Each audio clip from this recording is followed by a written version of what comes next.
മറ്റൊരു വാഗ്ദത്തം, അടുത്ത BJP സർക്കാർ ബുള്ളറ്റ് ട്രെയിൻ. അടുത്ത സർക്കാർ ഉണ്ടാകുമോ ഇല്ലേ എന്നുള്ളത് പിന്നെ പറയാനില്ലല്ലോ, അത് രാജ്യം തീരുമാനിക്കാൻ പോവുകയാണ്. അതിരിക്കട്ടെ, നിങ്ങൾക്ക് ഇപ്പോഴെങ്കിലും ബുള്ളറ്റ് ട്രെയിൻ വേണമെന്ന് തോന്നുന്നെങ്കിൽ അതും നല്ലത് തന്നെ, ഞങ്ങൾക്കതിൽ തർക്കമില്ല. ഞങ്ങൾക്ക് മാത്രമായിട്ടൊരു ബുള്ളറ്റ് ട്രെയിനിൻ്റെ ആവശ്യകത ഇല്ല എന്നാണ് ഞങ്ങളുടെ ഒരു തോന്നൽ. കാരണം അതിവേഗതയിൽ പോകുന്ന ഒരു ട്രെയിൻ, അത് പുറപ്പെട്ടാൽ പിന്നെ സ്റ്റോപ്പ് വരിക ആകെ ഒരു സ്ഥലത്ത് മാത്രമായിരിക്കും. അത്ര സ്പീഡിലാണല്ലോ അത് പോവുക. അങ്ങനെ ഒരു ട്രെയിനിൻ്റെ ആവശ്യമല്ല നമുക്ക്. അതൊരു അർദ്ധാതിവേഗം എന്ന് പറയാൻ അതുകൊണ്ടാണ് കാരണം, നമ്മുടെ ജില്ലാ തലസ്ഥാനങ്ങളിലെങ്കിലും നിർത്തിക്കൊണ്ടു പോകുന്നൊരു ട്രെയിൻ. ഇതാണ് നമ്മുടെ കേരളയിലെ ഭാഗമായി കണ്ടത്. രാജ്യത്തെ തകർക്കുന്ന, രാജ്യത്തിൻ്റെ മൂല്യങ്ങൾ തകർക്കുന്ന BJPക്കെതിരെയുള്ള ശക്തമായ വികാരം രാജ്യത്താകെ അലയടിച്ചു വരികയാണ്. അതിൻ്റെ ഭാഗമായി BJPക്കും കാര്യങ്ങൾ ഏറെക്കുറെ മനസ്സിലാക്കാൻ കഴിഞ്ഞിട്ടുണ്ട്. അതിൻ്റെ ചില തെളിവുകൾ ഇപ്പോൾ കാണാൻ നമുക്ക് കഴിയുന്നുണ്ട്. അവർ വല്ലാത്ത വെപ്രാളത്തിൽ ഓടിക്കളിക്കുന്നതാണ് കാണാൻ നമുക്ക് സാധിക്കുന്നത്. അപ്പം അതിൻ്റെ ഒരു ഭാഗമാണ് ഇന്ന് കേരളത്തിൽ വന്ന് നമ്മുടെ പ്രധാനമന്ത്രി പറഞ്ഞ കാര്യങ്ങൾ. അദ്ദേഹം വലിയ തോതിലുള്ള വാഗ്ദാനങ്ങളാണ് കേരളത്തിന് നൽകിയിരിക്കുന്നത്. അദ്ദേഹത്തിൻ്റെ വാഗ്ദാനം ഏത് രീതിയിൽ രാജ്യത്തെ എത്തിച്ചു എന്നുള്ളത് കണ്ടുകൊണ്ടിരിക്കുന്നവരാണ് രാജ്യത്തെ ജനങ്ങളാകെ. രാജ്യം കൂടുതൽ അഭിവൃദ്ധിയിലേക്കാണോ പോയത്? എല്ലാ കണക്കിലേക്കും ഇപ്പോൾ പോകാനാവില്ല. പക്ഷേ നമ്മുടെ രാജ്യത്തിൻ്റെ ദരിദ്രാവസ്ഥ, ലോകത്ത് ഏറ്റവും കൂടുതൽ ദരിദ്രരുള്ള ഒരു രാജ്യമായി നമ്മുടെ രാജ്യം മാറിയിരിക്കുന്നു എന്നതാണ് കാണാൻ നമുക്ക് സാധിക്കുക. അതാണ്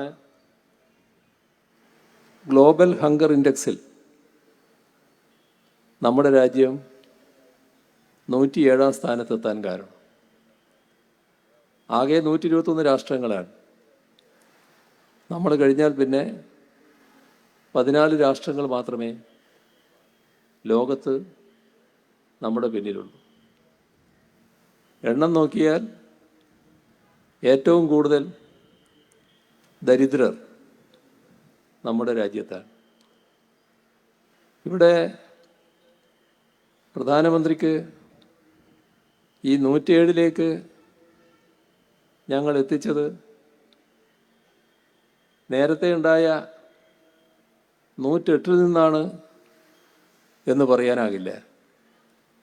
108-ൽ നിന്നാണെങ്കിൽ ഒന്നെങ്കിലും ക്യാരി എന്ന് പറയായിരുന്നു.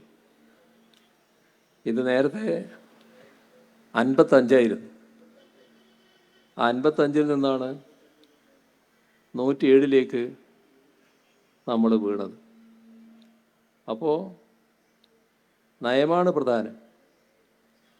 ആ നയം ജനങ്ങൾക്ക് വേണ്ടിയുള്ളതല്ല, കോർപ്പറേറ്റുകൾക്കും നമ്മുടെ രാജ്യത്തിലെ സമ്പന്നരെ അതിസമ്പന്നരാക്കാനുമുള്ള നയമാണ്. പാവപ്പെട്ടവരെ ഇതിൻ്റെ ഭാഗമായി കൂടുതൽ പാപ്പരീകരിക്കുകയാണ്. ഇതാണ് നാം കാണേണ്ടത്. നമ്മുടെ രാജ്യത്ത് ഇത്തരത്തിൽ ദരിദ്രരുടെ എണ്ണം ഭീമമായി വർദ്ധിക്കുമ്പോൾ രാജ്യത്തിൻ്റെ ജീവിത നിലവാര തോതിലാണ് ഇടിച്ചൽ സംഭവിക്കുന്നത്. ഇവിടെ രാജ്യത്ത് തൊഴിലുള്ളവരുടെ അവസ്ഥ പരിശോധിച്ചാൽ 2013 44 കോടി ജനങ്ങൾ തൊഴിലുള്ളവരായിരുന്നു. പക്ഷേ 2021 ആയപ്പോൾ, അതായത്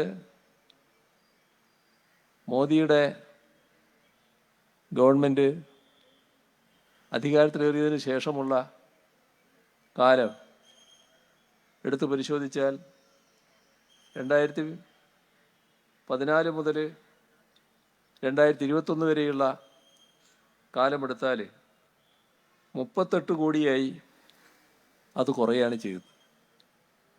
44 നിന്ന് 38 കോടിയിലേക്ക് തൊഴിലെടുക്കുന്നവരുടെ എണ്ണത്തിൽ കുറവുണ്ടായി.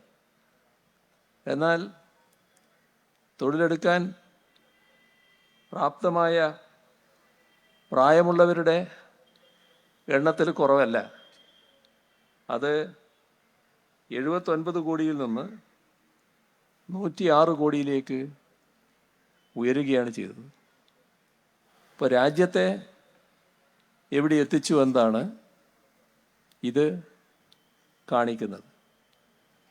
നമ്മുടെ സംസ്ഥാനത്തിൻ്റെ കാര്യത്തിലാണ് ഇപ്പോൾ പ്രധാനമന്ത്രി നരേന്ദ്രമോദിക്ക് വല്ലാത്തൊരു താല്പര്യം വന്നിരിക്കുന്നത്. ആ താല്പര്യത്തിൻ്റെ ഭാഗമായി അദ്ദേഹം കേരളത്തിന് വാഗ്ദത്തം ചെയ്യുന്നത് കേരളത്തിന് ഒരു പുതിയ വികസനത്തിൻ്റെ വർഷമാണ് വാഗ്ദത്തം ചെയ്യുന്നത്. നമുക്കറിയാലോ കേരളത്തോട് എന്ത് സമീപനമാണ് സ്വീകരിച്ചത് എന്ന്. നമ്മൾ ഇന്ത്യ രാജ്യത്തിൻ്റെ ഭാഗമായ ഒരു സംസ്ഥാനമാണല്ലോ. ആ സംസ്ഥാനം വലിയ ദുരന്തത്തിന് നേരത്തെ ഇരയായല്ലോ. നൂറ്റാണ്ടിലെ മഹാപ്രളയം നേരിട്ടപ്പോഴും അതിനുശേഷമുള്ള അതിരൂക്ഷമായ കാലവർഷക്കെടുതി നേരിട്ടപ്പോഴും ഇവിടെ കോവിഡ് മഹാമാരി ലോകത്തെയാകെ വിറങ്ങലിപ്പിച്ചത് കേരളത്തിൽ ആഞ്ഞടിച്ചപ്പോഴും ഇടക്ക് നിപ്പയും ഓഖിയും എല്ലാം നമുക്ക് നേരിടേണ്ടി വന്നപ്പോഴും ഇതേ പ്രധാനമന്ത്രിയുടെ നേതൃത്വത്തിലുള്ള കേന്ദ്ര ഗവൺമെൻറ്റാണല്ലോ അധികാരത്തിലുണ്ടായിരുന്നത്. ആ കാലത്ത് നമുക്ക് പ്രത്യേക സഹായത്തിൻ്റെ ആവശ്യമുണ്ടായിരുന്നു. കാരണം നമ്മുടെ നാടങ്ങ് തകർന്നടിഞ്ഞു പോകും എന്ന ആശങ്കയിലാണ് എല്ലാവരും ഉണ്ടായിരുന്നത്. എങ്ങനെ നാട് ഇതിനെയെല്ലാം അതിജീവിച്ച് വരും എന്ന ഉത്കണ്ഠ ഇവിടെ മാത്രമല്ല ലോകത്ത് നമ്മെ അറിയാവുന്നവരിലടക്കം ഉണ്ടായി. പക്ഷേ എന്തായിരുന്നു ഇപ്പോൾ കേരളത്തിന് നല്ല നാളെ വാഗ്ദത്തം ചെയ്യുന്ന ഇതേ പ്രധാനമന്ത്രിയുടെ നേതൃത്വത്തിലുള്ള കേന്ദ്ര സർക്കാർ സ്വീകരിച്ച സമീപനം അതിക്രൂരമായ മനോഭാവം. തകരട്ടെ, കൂടുതൽ തകരട്ടെ എന്ന മനോഭാവം. അതിൻ്റെ ഭാഗമായി അർഹമായ സഹായം പോലും നിഷേധിച്ചു. നമുക്ക് പ്രത്യേക പാക്കേജിന് അർഹതയുണ്ടായിരുന്നു. ആ പ്രത്യേക പാക്കേജ് അനുവദിച്ചില്ല. ഇതൊന്നും ഒരു ഔദാര്യമല്ല, നമുക്ക് ലഭിക്കാൻ അവകാശപ്പെട്ടതാണ്. കാരണം ഈ രാജ്യത്തിൻ്റെ ഭാഗമായൊരു സംസ്ഥാനമാണ് നമ്മൾ. ഇത്തരമൊരു ഘട്ടത്തിൽ സഹായിക്കാനുള്ള ബാധ്യത കേന്ദ്ര ഗവൺമെൻറ്റുണ്ട്. ആ ബാധ്യത നിറവേറ്റിയില്ല എന്ന് മാത്രമല്ല, നമ്മുടെ ദുരവസ്ഥ മനസ്സിലാക്കിയ ചില ലോകരാഷ്ട്രങ്ങൾ നമ്മെ സഹായിക്കാൻ മുന്നോട്ട് വന്നു. സ്വീകരിക്കില്ല എന്ന നിലപാട് ഇതേ പ്രധാനമന്ത്രി നേതൃത്വം കൊടുക്കുന്ന കേന്ദ്ര ഗവൺമെൻറ് സ്വീകരിച്ചു. ഇവിടെ നാം കാണേണ്ടത് ഇതേ പ്രധാനമന്ത്രി നേരത്തെ ഗുജറാത്തിൽ മുഖ്യമന്ത്രിയായിരിക്കുമ്പോൾ അവിടെ നേരിട്ട ദുരന്തത്തിന് അന്താരാഷ്ട്ര സഹായം സ്വീകരിച്ചിരുന്നു. അത് വാങ്ങിവെക്കാം, അത് ഉപയോഗിക്കാം. എന്നാൽ കേരളത്തിൻ്റെ കാര്യം വരുമ്പോൾ ഞങ്ങൾ സ്വീകരിക്കില്ല എന്ന നിലപാട് എടുക്കുകയാണ്. ഇത് കേരളത്തെ സഹായിക്കാനുള്ള നല്ല മനസ്സോടെ തന്നെയാണ് എന്ന് കേരളീയർക്ക് നല്ലതുപോലെ തിരിച്ചറിയാൻ പറ്റും. ഇപ്പോൾ തെരഞ്ഞെടുപ്പ് വന്നപ്പോൾ വാഗ്ദാനവുമായി വരുന്ന നരേന്ദ്രമോദിയോട് കേരളത്തിലെ ജനങ്ങൾക്ക് ഇതെല്ലാം നല്ലതുപോലെ ഓർമ്മയുണ്ട് എന്ന് മാത്രമേ പറയാനുള്ളൂ. എന്തെല്ലാം തരത്തിലുള്ള വിവേചന നടപടികൾ! ആ ഘട്ടം നമ്മളൊരു വല്ലാത്ത ദുരിതപർവത്തിലായിരുന്നല്ലോ. നമ്മുടെ സഹോദരങ്ങൾ വിദേശത്ത് ജോലി ചെയ്യുന്നവർ അവർ പറഞ്ഞു, ഞങ്ങൾ ഇവിടുന്ന് സഹായിക്കാൻ തയ്യാറാണ്, പക്ഷേ നിങ്ങൾ മന്ത്രിമാരാരെങ്കിലും വന്നാൽ ഞങ്ങൾക്കൊരു സഹായമാവും, അത് ഞങ്ങൾക്കൊരു പിന്തുണയാവും, ആരെങ്കിലും വരണം. ഞങ്ങൾ തീരുമാനിച്ചു മന്ത്രിമാരെ ഓരോ രാജ്യത്തേക്ക് അയക്കാൻ. പക്ഷേ മന്ത്രിക്ക് പോകണമെങ്കിൽ കേന്ദ്ര ഗവൺമെൻറ് അനുമതി വേണം. ആ അനുമതിക്ക് ചോദിച്ചു, അപ്പോൾ അനുമതി നിഷേധിച്ചു. എന്ത് നഷ്ട കേന്ദ്ര ഗവൺമെൻറ്റിന്? ഇതല്ലേ സമീപനം? ഇതിൻ്റെ വേറൊരു വശവും കൂടിയുണ്ട്. കേന്ദ്ര ഗവൺമെൻറ് അന്ന് സ്വീകരിച്ച ആ സമീപനത്തോടൊപ്പമാണ് നമ്മുടെ കോൺഗ്രസും UDF നിന്നത്. കേന്ദ്ര ഗവൺമെൻറ് ന്യായത്തോടൊപ്പം നിൽക്കുകയായിരുന്നു. ഇതല്ലേ നമ്മുടെ അനുഭവം? അപ്പോൾ നിങ്ങൾ കേരളത്തെ യഥാർത്ഥത്തിൽ വികസിപ്പിക്കുക എന്ന് പറയുമ്പോൾ കേരളത്തെ നല്ല രീതിയിൽ താർക്കുക എന്നുള്ളതല്ലേ ഉദ്ദേശിക്കുന്നത്? എന്നാൽ നിങ്ങൾക്കറിയില്ലേ, ഞങ്ങളന്ന് പറഞ്ഞല്ലോ, ഈ കേരളത്തിൽ നിന്നുകൊണ്ട് പറഞ്ഞല്ലോ, നമുക്ക് വല്ലാത്ത പ്രതിസന്ധിയാണ് എന്ന ബോധത്തോടെ തന്നെ പറഞ്ഞല്ലോ. ഈ പ്രതിസന്ധിയുടെ മുന്നിൽ തലയിൽ കയ്യും വെച്ച് കരഞ്ഞിരിക്കാനല്ല നാം തയ്യാർ. നമുക്കിതിനെ അതിജീവിച്ചേ പറ്റൂ, നമുക്കൊരുമിച്ച് നിന്ന് അതിജീവിക്കണം എന്ന് പറഞ്ഞത് ഈ കേരളത്തോടാണ്, കേരളത്തിലെ ജനങ്ങളോടാണ്. ആ ജനങ്ങൾ ഒറ്റക്കെട്ടായി അതിൻ്റെ ഭാഗമായി അണിനിരന്നു. അങ്ങനെ നാം കാണിച്ചു നമുക്ക് അതിജീവിക്കാനാകുമെന്ന്. നാം അതിജീവിച്ചു. നമ്മുടെ ലോകം അത്ഭുതാതരങ്ങളോടെയാണ് കേരളത്തെ നോക്കിക്കണ്ടത്. എങ്ങനെയാണ് ഈ ചെറിയ സംസ്ഥാനത്തിന് ഇത്ര വലിയ ദുരന്തത്തിൽ നിന്ന് ഈ രീതിയിൽ അതിജീവിക്കാൻ കഴിഞ്ഞത്? അതിൻ്റെ മഹിമ നമ്മുടെ ജനങ്ങളുടേതാണ്.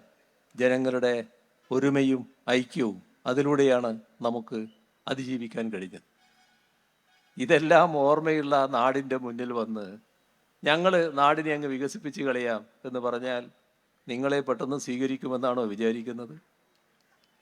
നിങ്ങൾക്ക് കേരളത്തോട് വിരോധമാണ്, പകയാണ്. എന്തുകൊണ്ട്?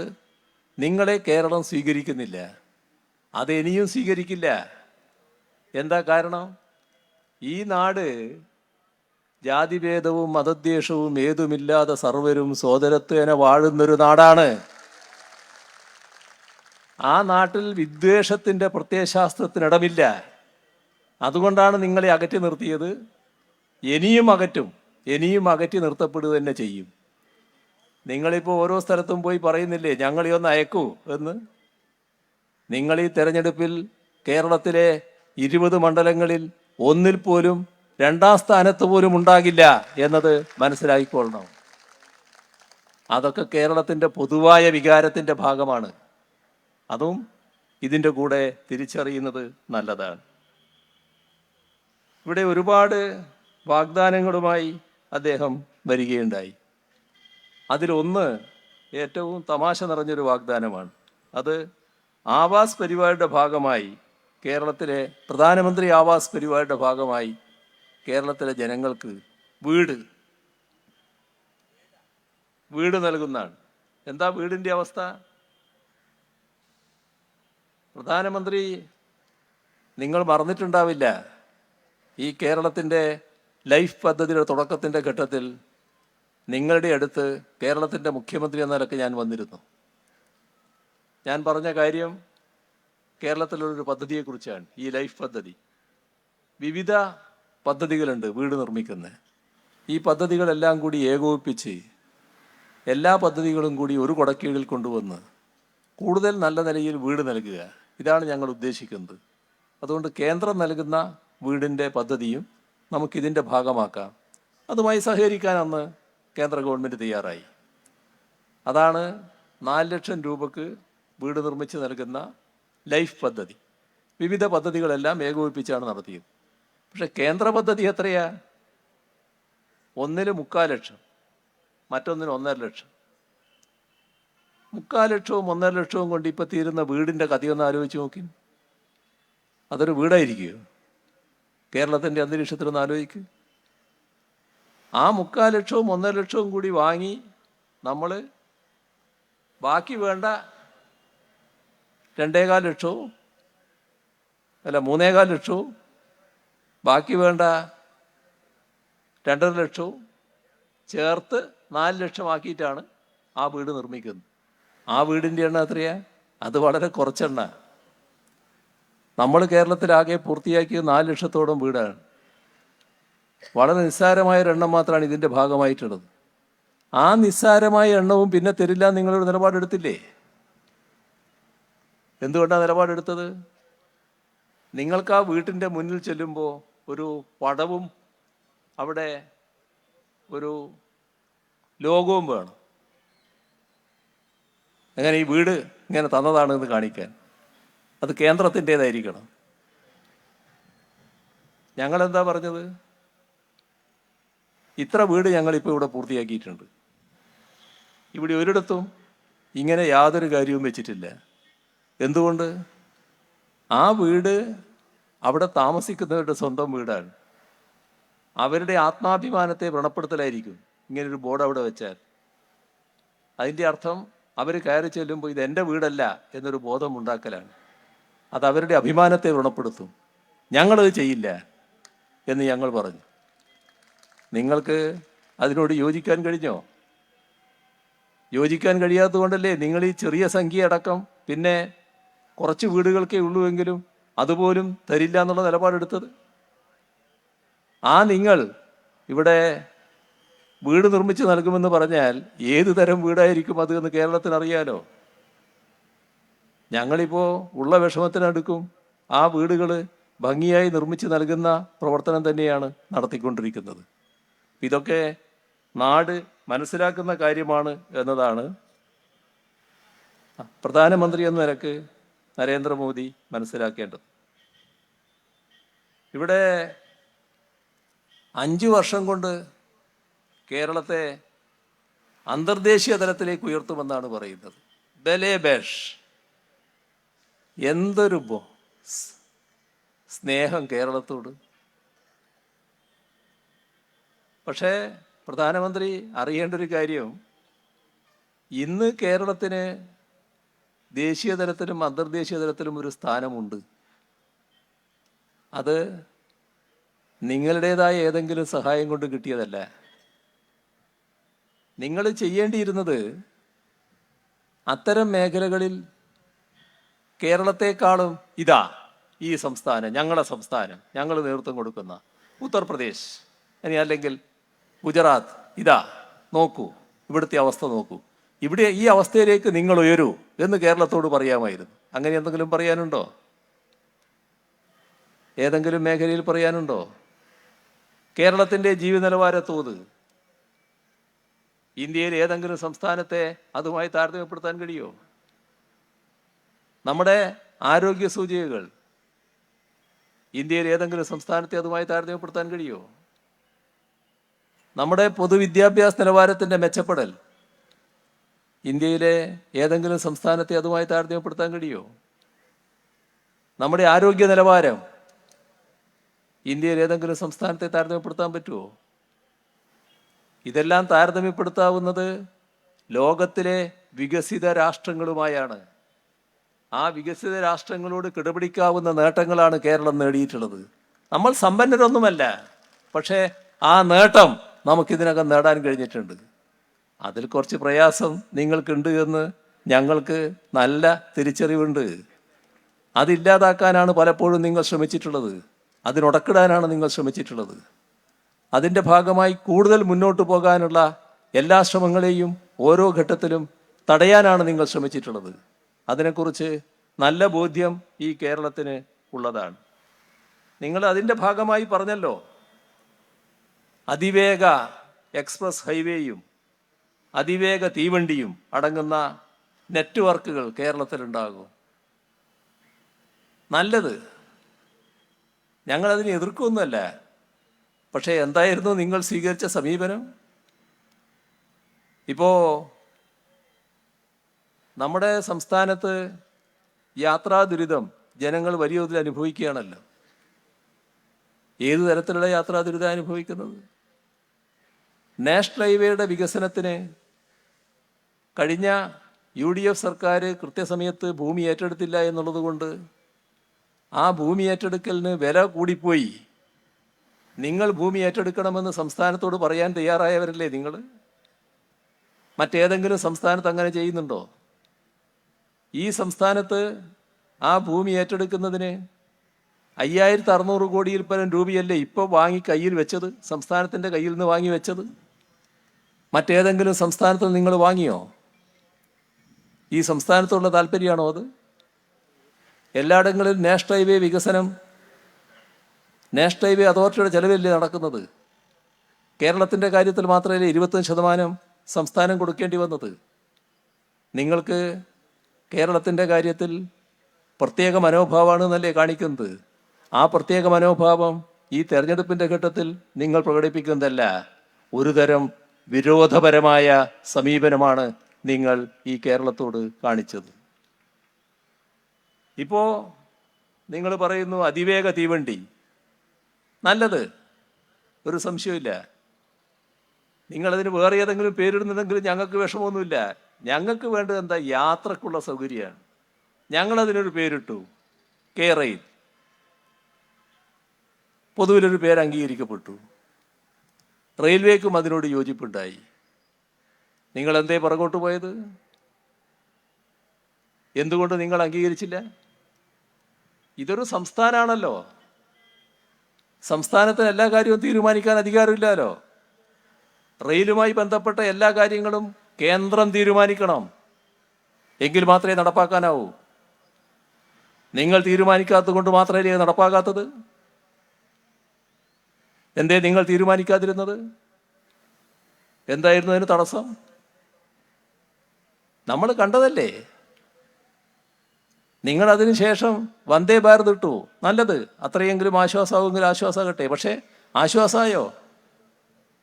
ഇപ്പോൾ അതിൻ്റെതായ പ്രശ്നങ്ങൾ എത്രയാണ് റെയിൽവേ യാത്രക്കാർക്ക്? ഇതൊരു പ്രത്യേക ലൈനും അതിലൂടെ തീവണ്ടികൾ ഓടുകയല്ലേ. അതിൻ്റെ ഭാഗമായി വരുന്ന സൗകര്യം ഇപ്പോഴുള്ള എല്ലാ വിഷമതകളും അനുഭവിക്കുന്ന, യാത്രക്ക് സൗകര്യമില്ലാത്ത, അതിവേഗത്തിൽ ഓടാൻ പറ്റാത്ത ഒരു പാളത്തിനകത്ത് കൂടുതൽ വേഗത്തിൽ ഓടുന്നൊരു വണ്ടി വന്നാൽ എല്ലാം പരിഹൃതമാകുമോ? എല്ലാം കുഴപ്പത്തിലാകില്ലേ? അതല്ലേ ഇപ്പോൾ ഉണ്ടാകുന്നത്? അതല്ലേ സംഭവിച്ചിട്ടുള്ളത്? നിങ്ങൾക്ക് ഈ നാടിനോട് എന്തെങ്കിലും താല്പര്യമുണ്ടായിരുന്നുവെങ്കിൽ നിങ്ങളത് അംഗീകരിക്കല്ലേ ചെയ്യുക. നിങ്ങളുടെ അടുത്ത് എത്ര തവണ ഞാൻ വന്നു ഈ പറയുന്ന കെ റെയിലിൻ്റെ ആവശ്യവുമായി? എന്തായിരുന്നു നിങ്ങളുടെ മനോഭാവം? ഈ സംസ്ഥാനത്തോട് താല്പര്യമാണോ? താല്പര്യമാണെങ്കിൽ അതല്ലേ കാണിക്കേണ്ടത്.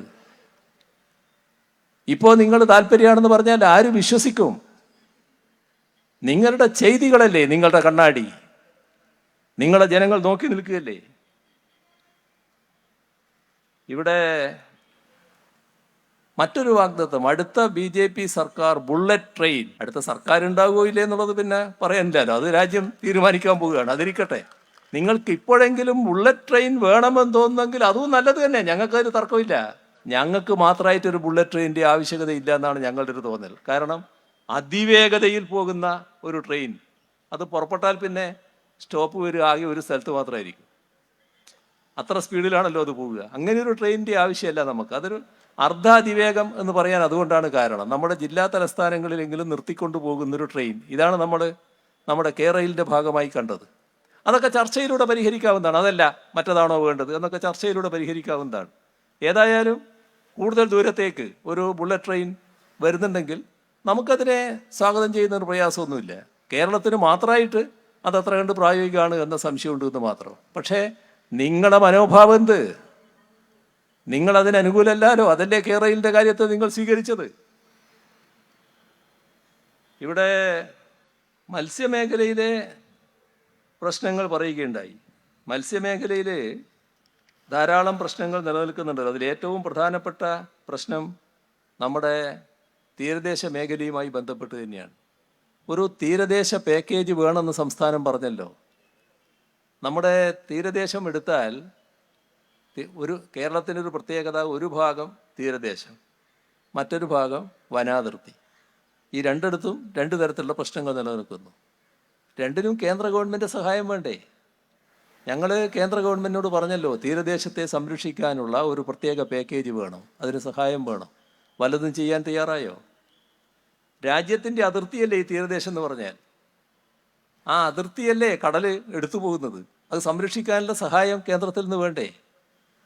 അതുമായി ബന്ധപ്പെട്ട് എന്തെങ്കിലും നീക്കങ്ങൾ കേന്ദ്ര ഗവൺമെൻറ്റിൻ്റെ ഭാഗത്തുണ്ടോ? ഇതേവരെ ഉണ്ടായോ? മത്സ്യത്തൊഴിലാളികളുടെ തീരദേശ മേഖലയിലുള്ള ആളുകളുടെ സംരക്ഷണത്തിനായി പ്രത്യേക പാക്കേജ് വേണമെന്ന് ഞങ്ങൾ ആവശ്യപ്പെട്ടല്ലോ. അത് അനുവദിച്ചോ? ഏതെങ്കിലും നടപടികളെടുത്തോ? വന്യജീവി സംഘർഷം മനുഷ്യനെ വല്ലാതെ ഉപദ്രവിക്കുന്നില്ല. ഏറ്റവും ചുരുങ്ങിയത് ആ നിയമത്തിലെങ്കിലും ഒരു ഭേദഗതി കൊണ്ടുവന്നുകൂടെ? ഇന്ദിരാഗാന്ധിയുടെ കാലത്താണ് നിയമം കൊണ്ടുവന്നത്. അതിൻ്റെ ഭാഗമായി അന്നത്തെ നിയമം വലിയ കടുപ്പത്തിൽ വന്യജീവികൾക്കാണ് സംരക്ഷണം, മനുഷ്യനല്ല പ്രാധാന്യം. പിന്നെ ജയറാം രമേശ് വന്നപ്പോൾ അതൊന്നുകൂടി കടുപ്പിച്ചു. ഇപ്പോൾ വന്യജീവി സംഘർഷം വലിയ തോതിൽ നമ്മൾ അനുഭവിക്കുന്നു. കടുവ ഇറങ്ങിയാൽ കടുവയെ എങ്ങനെയൊക്കെ കൈകാര്യം ചെയ്യണം എന്നുള്ള പ്രോട്ടോക്കോൾ നിശ്ചയിച്ച് വെച്ചിട്ടുണ്ട്. ആന ഇറങ്ങിയാൽ ആനയുടെ കാര്യത്തിലുള്ള പ്രോട്ടോക്കോൾ വേറെയുണ്ട്. ഇതനുസരിച്ചേ കാര്യങ്ങൾ നീക്കാൻ പറ്റും. നമ്മുടെ മഹാരാഷ്ട്രയിൽ ഒരു കടുവ കുറേ പേരെയും കൊന്നു തിന്നു. അതിലൊരാൾ 60% ഭക്ഷിച്ചു. അവസാനം അവിടുത്തെ chief wildlife warden shoot at sight order കൊടുത്തു. അയാൾ ഇപ്പം കേസിലാണ്. അതാണ് ഈ നിയമം. ഈ നിയമം മനുഷ്യനല്ല പ്രാധാന്യം, ഈ വന്യജീവിക്കാണ്. ആ നിയമം ഭേദഗതി ചെയ്യണം എന്ന് സംസ്ഥാന ഗവൺമെൻറ് ആവശ്യപ്പെട്ടു. ഇപ്പോൾ നമ്മുടെ നാട്ടിൽ കുറേ പ്രശ്നങ്ങളുണ്ടായിരുന്നു. കേന്ദ്ര വനമന്ത്രി ഇവിടെ വന്നു. മാധ്യമപ്രവർത്തകർ ചോദിച്ചു, ഇത് ഭേദഗതി ചെയ്തുകൂടെ? പറ്റില്ല, ഈ നിയമം ഭേദഗതി ചെയ്യാൻ പറ്റില്ല. എന്താണ് നിങ്ങൾക്ക് നിർബന്ധം ഇത് ഭേദഗതി ചെയ്യാൻ പറ്റില്ല എന്ന്? മനുഷ്യൻ പ്രാധാന്യം കൊടുക്കണ്ടേ? അതൊരു ഭാഗം. വേറൊരു ഭാഗത്ത് സംസ്ഥാന ഗവൺമെൻറ് പറഞ്ഞു, ഞങ്ങൾ ഈ വന്യജീവി സംഘർഷത്തെ പ്രതിരോധിക്കുന്നതിനായി ഒരു പ്രത്യേക പരിപാടി തയ്യാറാക്കുന്നു. അതിന് 600 കോടിയിൽ പരം രൂപയുടെ സഹായം കേന്ദ്ര ഗവൺമെൻറ്റിൽ നിന്ന് വേണം. ഒരു പൈ തരാൻ തയ്യാറില്ല. നിങ്ങൾ എവിടെയാണ് സഹായിക്കുന്നത്? എന്ത് സഹായമാണ്? എവിടെയാണ് നിങ്ങൾ കേരളത്തെ ഏതെങ്കിലും ഘട്ടത്തിൽ സഹായിച്ചിട്ടുള്ളത്? നമ്മുടെ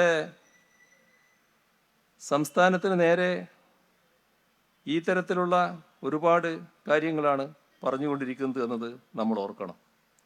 ഇവിടെ കരുവന്നൂർ ബാങ്കിനെ കുറിച്ച് ഇടക്ക് വല്ലാതെ അദ്ദേഹം പറയുകയുണ്ടായി. കരുവന്നൂർ ബാങ്കിൻ്റെ കാര്യത്തിൽ അവിടെ ഉണ്ടായ ക്രമവിരുദ്ധമായ നടപടികൾ അത് ശ്രദ്ധയിൽപ്പെട്ട ഉടനെ തന്നെ സഹകരണ വകുപ്പ് അന്വേഷണത്തിന് ഉത്തരവിട്ടിട്ടുണ്ട്. അത് 2019 ആഗസ്റ്റ് മാസത്തിൽ തന്നെ അതിൽ 65 പ്രകാരമുള്ള അന്വേഷണമാണ്. ആ അന്വേഷണത്തിന് ഉത്തരവിട്ടു. 2020 ഒക്ടോബറിൽ അതിൻ്റെ മറുപടിയും ലഭിച്ചു. അതിൽ ക്രമവിരുദ്ധമായ വായ്പകളുണ്ട് എന്ന് വ്യക്തമായി. അതിൻ്റെ അടിസ്ഥാനത്തിൽ കുറ്റക്കാർക്കെതിരെ സഹകരണ നിയമം അനുസരിച്ച് നടപടികളിലേക്കാണ് കടന്നത്. അത് 68 അനുസരിച്ച് സർചാർജ് നടപടികൾ ആരംഭിച്ചു. അതായത് കുറ്റക്കാരിൽ നിന്ന് ബാങ്കിന് നഷ്ടം വരുത്തിയ തുക ഈടാക്കാനുള്ള നടപടിയാണത്. അതോടൊപ്പം തന്നെ സർചാർജിൻ്റെ ഉത്തരവും പുറപ്പെടുവിച്ചു. റവന്യൂ റിക്കവറി നടപടികൾ ആരംഭിക്കുകയും ചെയ്തു. അപ്പോൾ ഇതിൽ പ്രതികളായിട്ടുള്ളവർ അവർ ഹൈക്കോടതിയെ സമീപിച്ചു, ഒരു സ്റ്റേ വാങ്ങി. പക്ഷേ 2021 തന്നെ ഈ പ്രതികൾക്കെതിരെയുള്ള പോലീസ് കേസ് കൊടുത്തിരുന്നു. അതിൻ്റെ ഭാഗമായി ക്രൈംബ്രാഞ്ച് ഈ കേസിൻ്റെ അന്വേഷണം ഏറ്റെടുക്കുകയും ചെയ്തു. അപ്പോൾ സഹകരണ വകുപ്പിൻ്റെ അന്വേഷണത്തിലൊക്കെ കുറ്റക്കാരെന്ന് കണ്ടെത്തിയ ആളുകളെ തന്നെയാണ് പിന്നെ ED വന്നപ്പോഴും കുറ്റക്കാരാണെന്ന് കണ്ടെത്തിയത്. ഇവിടെ ആരൊക്കെ ഇതുമായി ബന്ധപ്പെട്ട് വീഴ്ച വരുത്തിയിട്ടുണ്ടോ ആ വീഴ്ച വരുത്തിയവർക്കെതിരെ ശക്തമായ നടപടികൾ സ്വീകരിച്ചാണ് പോയത്. ഇവിടെ എവിടെയാണ് വ്യത്യാസം കിടക്കുന്നത്? ക്രമക്കേടുകളുടെ കാര്യത്തിൽ ശക്തമായ നടപടി സ്വീകരിക്കുക എന്നുള്ളതിൽ യാതൊരു വിട്ടുവീഴ്ചയും സഹകരണ വകുപ്പിനോ സംസ്ഥാന സർക്കാരിനോ ഇല്ല. പക്ഷേ പ്രശ്നം എവിടെയാണെന്ന് പറഞ്ഞാൽ, ഒരു സ്ഥലത്ത് ക്രമക്കേട് നടന്ന് അതിൻ്റെ ഭാഗമായി സഹകരണ മേഖല ആകെ കുഴപ്പമാണ് എന്ന അന്തരീക്ഷം ഉണ്ടാക്കാൻ സർക്കാർ തയ്യാറല്ല. അതുമായി ബന്ധപ്പെട്ടുള്ള നടപടികൾ ശക്തമായി എടുക്കുക, കുറ്റക്കാർക്കെതിരെ ശക്തമായ നടപടിയെടുക്കുക. അതോടൊപ്പം സഹകരണ മേഖലയെ സംരക്ഷിക്കുക. കാരണം സഹകരണ മേഖല അത്ര കണ്ട് ജനങ്ങളുമായി ബന്ധപ്പെട്ട് നിൽക്കുന്ന മേഖലയാണ്. അപ്പോൾ അതിൻ്റെ ഭാഗമായി അവിടുത്തെ ബാങ്കിൻ്റെ ഭരണസമിതിയെ പിരിച്ചുവിട്ടതിന് ശേഷം ബാങ്ക് ഭരണം സഹകരണ വകുപ്പിലെ ഉദ്യോഗസ്ഥരടങ്ങിയ അഡ്മിനിസ്ട്രേറ്റീവ് കമ്മിറ്റിയാണ് ഏൽപ്പിച്ചത്. അന്ന് ആ ബാങ്കിൻ്റെ കാര്യത്തിൽ 313 കോടി 80 ലക്ഷം രൂപയാണ് നിക്ഷേപമായി ബാങ്കിലുണ്ടായിരുന്നത്. വായ്പ ഇനത്തിൽ 376 കോടി 43 ലക്ഷം തിരികെ ലഭിക്കാനുമുണ്ട്. ഈ തട്ടിപ്പ് വിവരം വാർത്തകളായി മാറിയപ്പോൾ ഈ വായ്പാ തിരിച്ചടവ് കുറഞ്ഞു, നിക്ഷേപകർ ആശങ്കയിലാവുകയും ചെയ്തു. ഇപ്പോൾ അഡ്മിനിസ്ട്രേറ്റീവ് കമ്മിറ്റി അതിനുള്ള 1-ാം ഘട്ട പുനരുദ്ധാരണ പാക്കേജ് തയ്യാറാക്കി. നല്ല നിലയിലാണ് ആ പ്രവർത്തനം നടന്നത്. അതിൻ്റെ ഭാഗമായി ആദ്യം അവർ 17 കോടി 60 ലക്ഷം രൂപ സമാഹരിച്ച് നിക്ഷേപം തിരികെ നൽകുന്നതിനുള്ള നടപടികൾ തുടങ്ങി. അത് നിക്ഷേപം തിരികെ നൽകാനുള്ള നടപടി ആരംഭിച്ചപ്പോൾ നല്ല സ്വീകാര്യത പൊതുവെ ഉണ്ടായി എന്ന് നമ്മൾ കാണേണ്ടതായിട്ടുണ്ട്. ഇതിൻ്റെ ഭാഗമായി തന്നെ വായ്പ തിരിച്ചു പിടിക്കാനുള്ള പ്രവർത്തനങ്ങളും നടന്നു. അതിൻ്റെ ഭാഗമായി സെയിൽ ഓഫീസർമാരെ നിയോഗിച്ചു.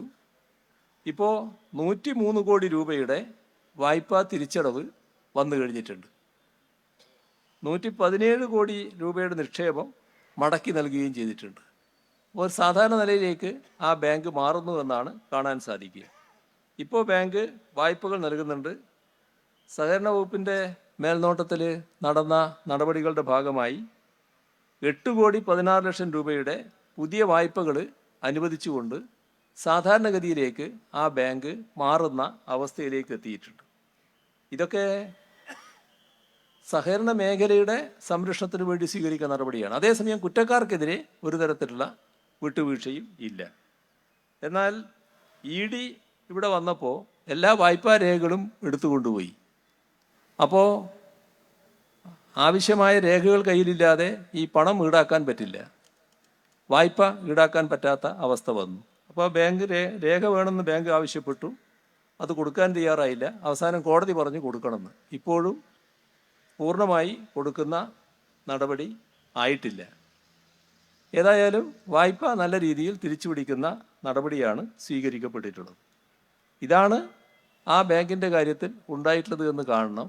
കേരളത്തിലെ സഹകരണ മേഖലയുടെ കാര്യത്തിൽ ദുരുപദിഷ്ടമായ ചില ആക്ഷേപങ്ങൾ നേരത്തെ മുതൽ നിങ്ങൾ നടത്തുന്നുണ്ട് എന്നത് നമ്മുടെ കേരളത്തിലെ സഹകാരികൾക്കെല്ലാം അറിയാവുന്ന കാര്യമാണ്. നോട്ട് നിരോധന ഘട്ടത്തിൽ കേരളത്തിലെ സഹകരണ മേഖലയെ വലിയ തോതിൽ ആക്ഷേപിക്കാനുള്ള ശ്രമമായിരുന്നു അന്ന് നടത്തിയത് എന്നത് നമ്മുടെ ഓർമ്മയിലുള്ള കാര്യമാണ്. പക്ഷേ കേരളത്തിലെ സഹകരണ മേഖലയ്ക്ക് ആ ഘട്ടത്തിലും പിടിച്ചു നിൽക്കാൻ കഴിഞ്ഞു. കാരണം ഇത് ജനങ്ങളുടെ പ്രസ്ഥാനമാണ്. ജനങ്ങൾ അർപ്പിച്ച വിശ്വാസമാണ് ഓരോ സഹകരണ സ്ഥാപനത്തെയും ഈ രീതിയിലേക്ക് വളർത്തിയെടുത്തിട്ടുള്ളത്. കോടാനുകോടി രൂപയാണ് ഓരോ സ്ഥാപനത്തിലും നിക്ഷേപമായും വായ്പയായും നിലനിൽക്കുന്നത്.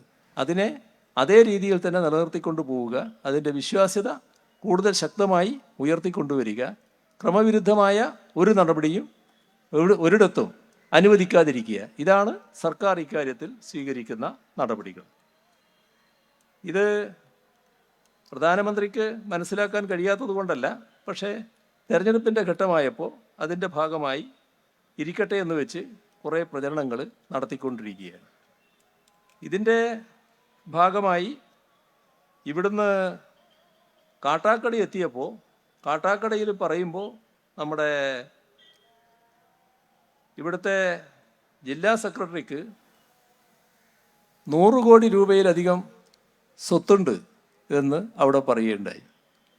എന്തൊരു പരിഹാസ്യമായ നിലയാണെന്ന് നോക്കണം. എം വർഗീസ് ശതകോടീശ്വരനായി എന്ന് പറഞ്ഞാൽ അത് പെട്ടെന്നങ്ങ് നാട്ടിൽ വില പോകുന്നാണോ കരുതുന്നത്? ആ സ്വത്ത് ഏതാ? നമ്മുടെ ബ്രാഞ്ച് ഓഫീസ് മുതൽ ജില്ലാ കമ്മിറ്റി ഓഫീസ് വരെ നാട്ടിലാകെ പരന്നു കിടക്കുന്ന ഒരുപാട് സ്ഥലവും ഓഫീസും ഉണ്ട് പാർട്ടിയുടെ പേരിൽ. അത് ജില്ലാ കമ്മിറ്റിയുടെ പേരിൽ എടുത്തിട്ടുണ്ടാവും. അതാണ് ഈ ജില്ലാ സെക്രട്ടറിയുടെ സ്വത്ത് എന്ന് പറഞ്ഞുകൊണ്ട് അദ്ദേഹം പറയാൻ തയ്യാറായത്. അതൊരു കടന്ന കൈയായിപ്പോയി എന്ന് മാത്രമേ കാണേണ്ടതായിട്ടുള്ളൂ. ഇത്തരത്തിലുള്ള അപകീർത്തിപ്പെടുത്തലുകൾ കൊണ്ടൊന്നും ഞങ്ങളെ നാട്ടിൽ കൊച്ചാക്കാൻ കഴിയില്ല. ഇപ്പോൾ CPIM അക്കൗണ്ട് മരവിപ്പിച്ചല്ലോ. ആ അക്കൗണ്ട് മരവിപ്പിക്കാൻ നിങ്ങൾ സ്വീകരിച്ച നടപടി, അതിലൂടെ ഞങ്ങളെ പ്രവർത്തനത്തിൽ എന്തെങ്കിലും മങ്ങിപ്പുണ്ടാക്കാൻ പറ്റുമെങ്കിൽ അതിലൂടെ സുരേഷ് ഗോപിക്ക് രക്ഷപ്പെടാൻ കഴിയുമെന്ന് ശ്രമിക്കലാണെങ്കിൽ അതൊന്നും ഈ മണ്ണിൽ വിലപ്പോവില്ല എന്ന് മാത്രമേ പറയാനുള്ളൂ. ഞങ്ങളെ കയ്യിലുള്ള പണം ചിലപ്പോൾ ചിലവഴിക്കാറുണ്ട്. അത് അത്തരം ആവശ്യങ്ങൾക്ക് ചിലവഴിക്കാനുള്ളത് തന്നെയാണ്. പക്ഷേ കയ്യിലുള്ള പണം വെച്ച് മാത്രമല്ല ഞങ്ങൾ തിരഞ്ഞെടുപ്പ് നടത്തുന്നത്. ഓരോ ഘട്ടത്തിലും തിരഞ്ഞെടുപ്പ് പ്രവർത്തനങ്ങൾക്ക് അതിൻ്റെ അധ്വാനം മാത്രമല്ല, അതിനാവശ്യമായ പണവും ജനങ്ങൾ നൽകുന്നുവെന്നാണ് കാണേണ്ടത്. നിങ്ങൾ കൂടുതൽ ബുദ്ധിമുട്ടിക്കാൻ തയ്യാറായാൽ കൂടുതൽ പണം അതിനായി നാട്ടുകാർ തന്നെ ഞങ്ങൾക്ക് നൽകുമെന്നതിൽ യാതൊരു സംശയവുമില്ല. അപ്പോൾ സുനിൽകുമാറിൻ്റെ പ്രവർത്തനത്തെ ഏതെങ്കിലും തരത്തിൽ ക്ഷീണിപ്പിക്കുക എന്നത് ഇതിൻ്റെ ഭാഗമായി നടക്കുന്നതല്ല എന്നത് മനസ്സിലാക്കേണ്ടതായിട്ടുണ്ട്. അവിടെ അദ്ദേഹം പറഞ്ഞ മറ്റു കുറേ കാര്യങ്ങളുണ്ട്. എല്ലാറ്റിലേക്കും ഇപ്പോൾ ഞാൻ പോകുന്നില്ല, അത് പിന്നൊരു ഘട്ടത്തിലാകാം. ഇവിടെ ഓർക്കേണ്ട കാര്യം, ഇത്തരത്തിലുള്ള നടപടികളാണ് BJP സ്വീകരിച്ചു പോകുന്നത്. BJP സ്വീകരിക്കുന്ന നടപടികളോടൊപ്പം പല കാര്യങ്ങളിലും നമ്മുടെ കേരളത്തിൽ നിന്ന് ജയിച്ചു പോയ 18-അംഗ സംഘം ഈ കഴിഞ്ഞ 5 വർഷക്കാലം ഒന്നും കേരളത്തിന് വേണ്ടി പ്രതികരിച്ചില്ല എന്നത് നമ്മുടെ അനുഭവമാണ്. പല കാര്യങ്ങളിലും അവരോടൊപ്പമാണ് നിന്നിട്ടുള്ളത്. ഒരു കേരള വിരുദ്ധ മനോഭാവം BJPക്കുണ്ട്. ആ കേരള വിരുദ്ധ മനോഭാവം ഈ 18-അംഗ സംഘത്തിനും ഉണ്ടായി എന്നതാണ് നമ്മുടെ അനുഭവം. അപ്പോൾ കേരള വിരുദ്ധ മനോഭാവത്തിനെതിരെയുള്ള ശക്തമായ വികാരം കേരളത്തിലാകെ ഉയർന്നു വന്നിട്ടുണ്ട്. ഇത് കേരളത്തിലെ തെരഞ്ഞെടുപ്പ് അന്തരീക്ഷത്തെ തന്നെ മാറ്റിമറിച്ചിരിക്കുകയാണ്. കേരളത്തിലെ എല്ലാ മണ്ഡലങ്ങളിലും, എല്ലാ പാർലമെൻ്ററി മണ്ഡലങ്ങളിലും കാണുന്നൊരു കാര്യം, ശക്തമായ LDF അനുകൂല തരംഗമാണ്. അതാണ് കാണാൻ കഴിയുന്ന ഒരു വസ്തുത. അത് ഈ വികാരത്തിനെതിരെയുള്ളതാണ്. കേരള വിരുദ്ധ മനോഭാവത്തിനെതിരെയുള്ള ഒരു വികാരം നമ്മുടെ നാട്ടിലാകെ ശക്തമായി അലയടിച്ചു വരികയാണ്. ആ ഒരു സന്ദർഭത്തിലാണ് ഇവിടെ സഖാവ് സുനിൽകുമാറിനെ ഞങ്ങൾ സ്ഥാനാർത്ഥിയായി നിർത്തിയിട്ടുള്ളത്. സുനിൽകുമാർ നിങ്ങൾ ഓരോരുത്തരുടെയും ഹൃദയത്തിൽ നിറഞ്ഞു നിൽക്കുന്ന സ്ഥാനാർത്ഥിയാണ്. ആരോടും പ്രത്യേകമായി അദ്ദേഹത്തെ പരിചയപ്പെടുത്തേണ്ട ആവശ്യകതയില്ല. നിങ്ങളുടെ സഹോദരനായും കുടുംബാംഗമായും എല്ലാവരുടെയും മനസ്സിൽ നിറഞ്ഞു നിൽക്കുന്ന ഒരു പൊതുപ്രവർത്തകനാണ് സുനിൽകുമാർ. അദ്ദേഹം കേരളത്തിൽ നേരത്തെ കൃഷി വകുപ്പ് മന്ത്രിയായി പ്രവർത്തിച്ചതാണ്. നല്ല ഭരണാധികാരി എന്ന നിലക്ക് ശോഭിച്ച ഒരാളായിരുന്നു. കാർഷിക രംഗത്ത് ഒട്ടേറെ ഇടപെടലുകൾ അദ്ദേഹത്തിൻ്റെ നേതൃത്വത്തിൽ ആ ഘട്ടത്തിൽ നടത്താൻ കഴിഞ്ഞിരുന്നു. നല്ല അർപ്പണബോധത്തോടെ പ്രവർത്തിക്കുന്ന ഒരു പൊതുപ്രവർത്തകനാണ് സുനിൽകുമാർ എന്ന് എല്ലാവർക്കും ആ പ്രവർത്തനത്തിലൂടെ തന്നെ പരിചയമുള്ളതാണ്. പ്രത്യേകിച്ച് നിങ്ങളെ പരിചയപ്പെടുത്തേണ്ട യാതൊരു ആവശ്യകതയുമില്ല.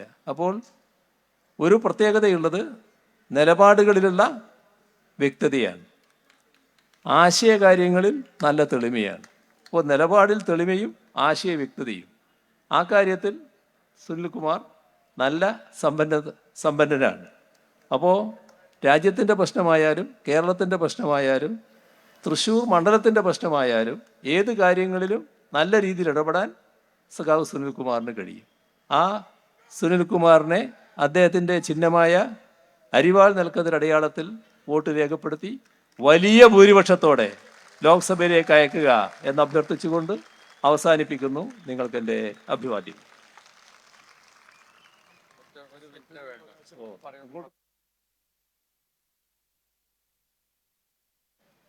സഖാവ് സുനിൽ കുമാറിനെ കുറിച്ച് വിവിധ സാമൂഹ്യ സാംസ്കാരിക രാഷ്ട്രീയ രംഗത്തെ പ്രഗത്ഭ വ്യക്തികൾ എഴുതിയ കുറിപ്പുകളടങ്ങുന്ന ഒരു പുസ്തകം ഇവിടെ സഖാവ് KP രാജേന്ദ്രന് മുഖ്യമന്ത്രി നൽകി പ്രകാശനം ചെയ്തു. പിന്നോട്ട്